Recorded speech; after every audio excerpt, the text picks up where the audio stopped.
Lack of diversity in teaching methods, and the effect on student learning and sense of belonging. In a classroom in the not so far away is a teacher named Mr. Cross. Let's look at his interaction with his students. All right, Wade, how you going? Good. All right, I good this morning. All right, so we had the midterm coming up. Yeah, we had the midterm coming up, and you go on the Google Classroom, and you go read page 39, 40, 41, and you go answer the questions and post it online, right? So like too much work for me, you know, Google. So I feel the same thing over and over. I'm tired. Right now, that's so much of things in my head right now. I can't think about that right now. So, too much. So I think I can do a little TikTok, sir. A little TikTok assignment, but that's good for me. Can I do that, sir? Hey, listen, you way feel is the clock classroom. It's not talk here. I learned this way when I was in school. You read page 25 and you do the assignment. You could do the same thing. But sir, Look, wait. That's too hard for me. I want you to spend some time with the material. Have a next class. Good day. Bye-bye. He's like, you can never catch a break with a man. I tell him that how I want to do some kind of song version of a class, and he tell me I'm the wrong Whitney. It's not Whitney Houston, Karura. Oh my gosh. I really don't belong in this school. I don't belong in this class. Every day is the same thing, and it's only what the teacher say, and you can't get to do nothing to, you know, make it interesting or make it fun. For real. I doesn't even want to come to class. When I know he teaching, I just come to school because I just can't take him on anymore. And all them teachers is the same thing. All of them. What are teaching methods? Teaching methods are broad techniques used to help students achieve learning outcomes. Some teaching methods are student-centered, while others are more teacher-centered. Teacher-centered teaching methods include direct instruction, in which the teacher is in a position of power and authority because of their exemplary knowledge, and the classroom management styles are often traditional. Teachers are the experts in possession of all knowledge and expertise, while students are viewed as empty vessels or solely receptors of knowledge. Student-centered teaching methods, such as inquiry-based learning, cast the teacher as a supportive figure. The teacher plays the role of a facilitator or delegator to foster a sense of learning autonomy and exploration, and to support students throughout their learning. The international context. According to Trilling and Fadell 2009, teacher-centeredness fosters a culture of dependency on supervising instructors and teachers. It neither facilitates nor empowers a learner's autonomous study skills and subsequently their lifelong learning skills. The regional context. According to the report on issues in teacher education in the Caribbean sub-region, the education systems of the region are archaic and not fit for purpose. The curricula continues to be largely content-based rather than skills-based. It should facilitate the shift from teacher-centered to student-centered teaching and have built-in consistent support for teachers to assist them in delivering this reconceptualized curriculum. The domestic context. Here in Trinidad and Tobago's classrooms, we are all too familiar with our chalk and talk and sage on the stage teaching styles, as well as our emphasis on orderly and quiet classrooms and emphasis on teaching numeracy and literacy skills in preparation for high-stakes examinations. Next, we must ask the question, what is belonging? Belonging is the feeling of being where a person can be assured that they will fit in and believe that they are safe in their individuality. It is a feeling of being at home. The need to feel welcomed and to belong is a basic human need, and children as well as adolescents have a strong desire to belong, to fit in, to feel respected, accepted, and supported by their teachers and peers. It is this feeling of belonging that encourages students to attend school every day. How do teaching methods influence student learning? It is important to establish classrooms where students feel accepted not just by their fellow classmates but also by their teachers. Pupils who have a sense of belonging in school tend to be happier, more confident, and perform better academically, according to new research by UCL Institute of Education. When students feel a sense of belonging in the classroom, they are more engaged and likely to make connections with classmates, teachers, and the community. When students feel like they do not belong, the opposite trend can become apparent. They may become disengaged and disconnected. An understanding of belonging is important for educators as it allows them to plan effective practices to support students in the classroom and schoolwide. Gardner admonishes in his book Intelligence Reframed that differences in students must be taken into consideration. This would mean learning about each child's background, strengths, interests, preferences, anxieties, experiences, and goals. This information is then used by the teacher to determine the educational decisions needed to be taken in the classroom to create an inclusive learning environment. Language. Discourse with the big D refers to scientific dialogue which makes use of facts and figures and is reflected in official policies, then reinforced by public information. As it relates to lack of diversity in teaching methods, there is a wealth of knowledge concerning diverse learners, but not nearly as much literature on diverse teaching methods to properly guide teachers. On a regional and national level, the history and sociology of the education system in the Caribbean is still reflective of colonialism. There is little support from the managing bodies to assist the teachers in the Caribbean and more specifically Trinidad and Tobago. Discourse with a little d focuses on the individual and their ability to incorporate their identities and opinions into the conversation around a topic. It covers less formal dialogue and is where speech acts come into play. Teachers can enact change on their own at this level. However, given the lack of frameworks within which to operate, we can see that the general discourse with a little d on the lack of diversity in teaching methods does not focus on the difficulties faced by teachers with intentions to implement it, nor does it address their needs to facilitate it. And most importantly, it is not getting to a point where discourse with a big D is affected. Sociolinguistics focuses on the social aspect of the language and is tied to discourse with a little d. It helps us to better navigate as stakeholders how conversations affect the social understanding of lack of diverse teaching methods and its effects.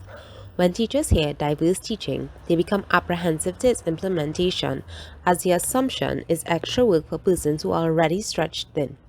Many conversations take place among teachers where they voice the lack of infrastructure, lack of resources, and the resulting demotivation in their workspace.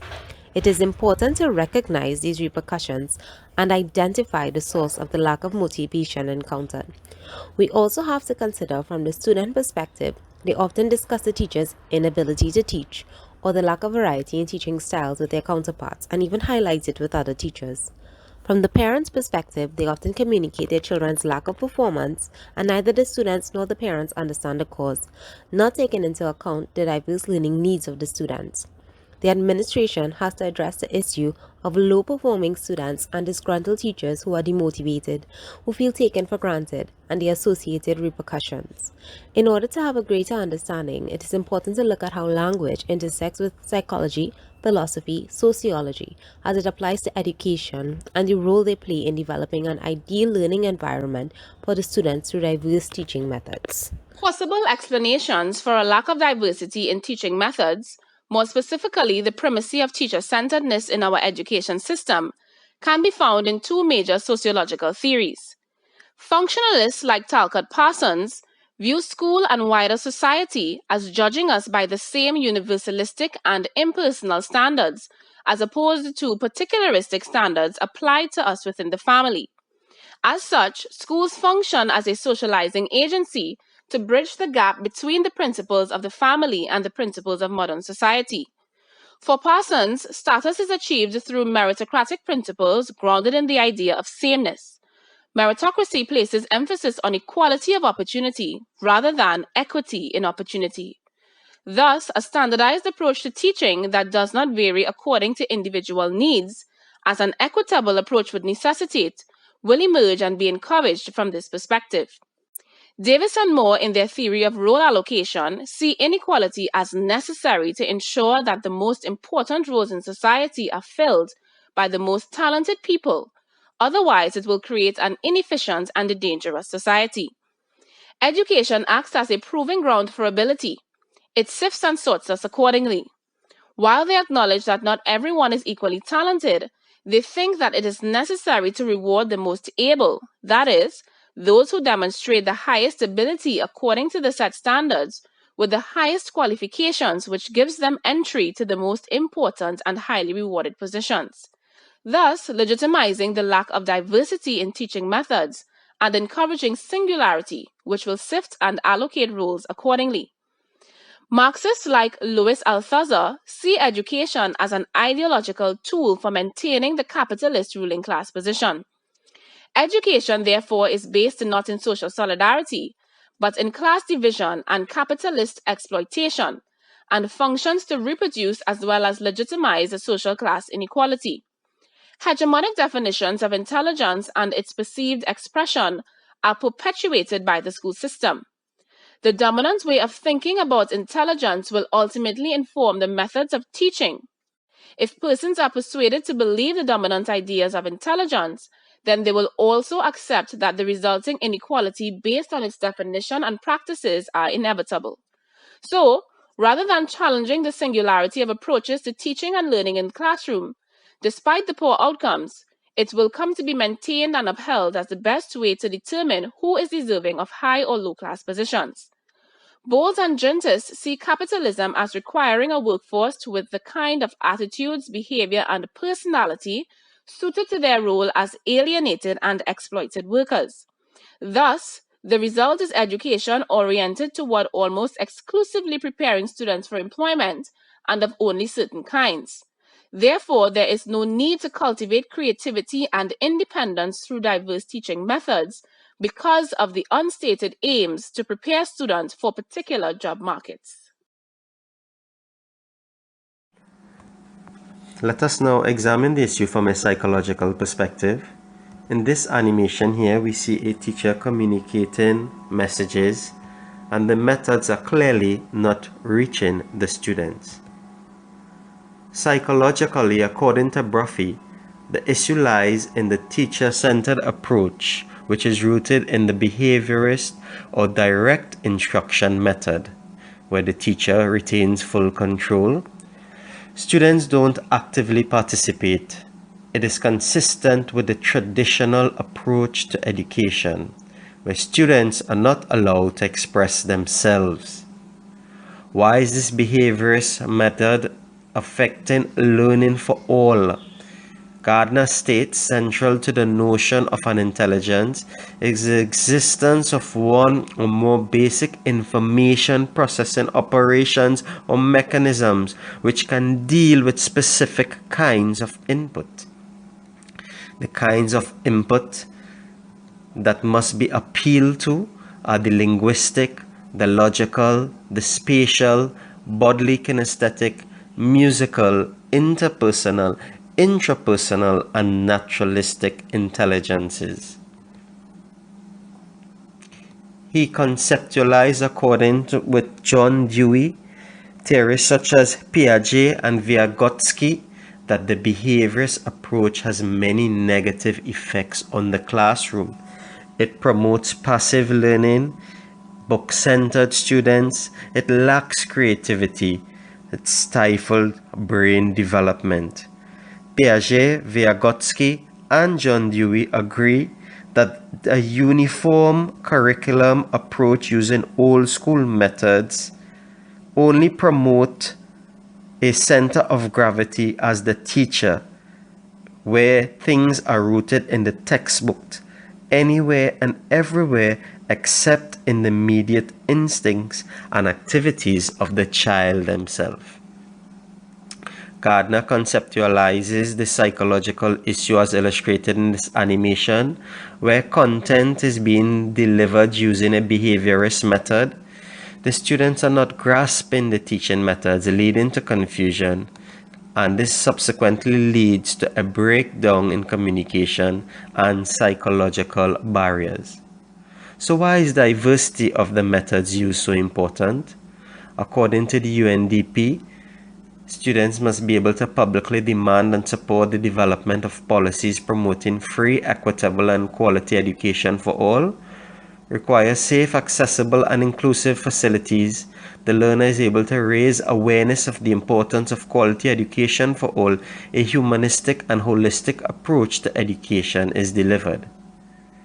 And the psychological consequences, according to Felder and Silverman, students may have difficulty in adapting to the learning process, become disenchanted, and may not be able to exhibit their academic proficiency.